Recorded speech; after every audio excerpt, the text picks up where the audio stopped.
जैसे जैसे वोटिंग का दिन नजदीक आ रहा है, हमारा विश्वास और पुख्ता हो रहा है और मजबूत हो रहा है कि बंगाल का हर एक निवासी जो 15 साल से पीड़ित था, किस तरीके से यहां डर और भय की राजनीति लगातार चल रही थी, अत्याचार लगातार बढ़ता जा रहा था, आज वो सभी अपने मन में बहुत, मुझे लगता है, मजबूती के साथ इस निर्णय को कर चुके हैं कि इस बार बंगाल में कमल फूल सरकार बनेगी।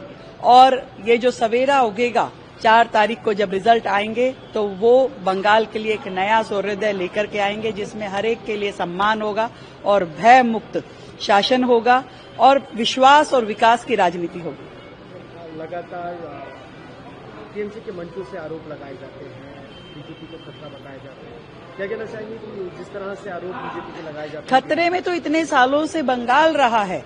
आप बताइए मुझे कि यहाँ की हर एक महिला, यहाँ की हर एक बेटी किस तरीके से यहाँ पे रोजाना एक एक दिन करके गुजारती है, जहाँ टीएमसी के गुंडों का गुंडा राज व्याप्त है, जहाँ पे बेटियां घरों से बाहर निकल नहीं सकती और निकलती है तो माननीय मुख्यमंत्री जी कहती हैं कि वो घर से ही क्यों निकल रही है। यहाँ आरजी कार की बात ले लो या जिस तरीके से जितनी भी यहाँ पे दुर्घटनाएं हुई है, वो ये बताती है कि महिला मुख्यमंत्री के राज में भी यहाँ की महिलाएं सुरक्षित नहीं रही है।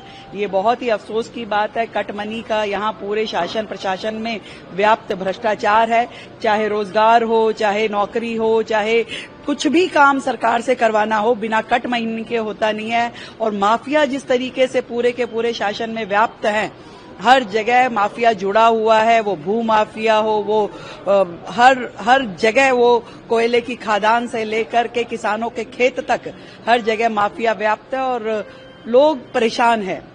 किसान रो रहा है, उसको उसकी फसल का पूरा दाम नहीं मिलता है, युवा रो रहा है कि उसे रोजगार नहीं मिलता है, महिलाएं परेशान है कि उनका सम्मान नहीं है यहाँ। तो ऐसी राज्य की सरकार को किस लिए दोबारा वोट देना चाहिए, ये बड़ा प्रश्न है। ममता बनर्जी बार-बार अपनी सभा से कह रही थी जिस तरह से प्रधानमंत्री रास्ते में उतरे झालमुड़ी खाए, एक स्टूपिड ड्रामा था, सजाया हुआ ये ड्रामा था जो कि वो सोशल मीडिया पे हाईलाइट कर रहे बंगाल में।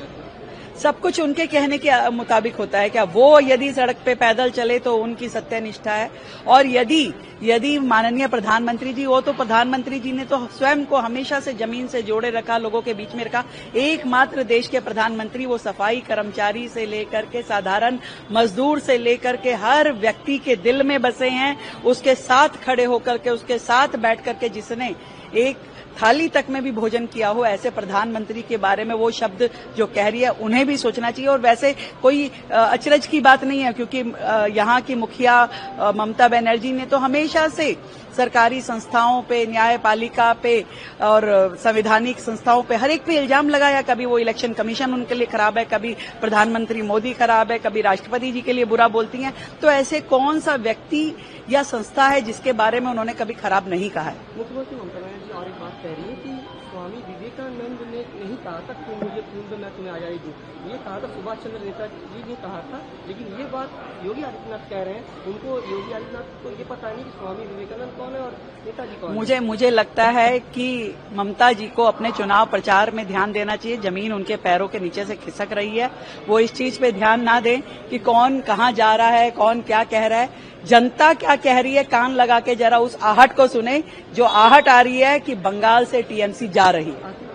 केजरीवाल ने जो अपील की थी कि जज को चेंज करने की, वो सारी हुई। बहुत ही शानदार वक्तव्य के साथ में कल न्यायपालिका ने जो अपना जजमेंट दिया, हाईकोर्ट ने जो बात कही है, क्योंकि ये व्यक्ति जिसका नाम केजरीवाल है, जो दिल्ली में शराब घोटाले का इतना बड़ा गबन करता है और उसके बाद न्यायपालिका की सत्यनिष्ठा पे प्रश्न चिन्ह लगाता है, जजिस पे आरोप लगाता है, और उनका ये नेचर कि जब कोई जजमेंट उनके अनुकूल आ जाए तो वो अपनी पूरी टीआरपी, अपने पूरे माहौल को गर्म कर देते हैं कि कट्टर ईमानदार हूं मैं और इससे बड़ा न्याय कोई हो नहीं सकता।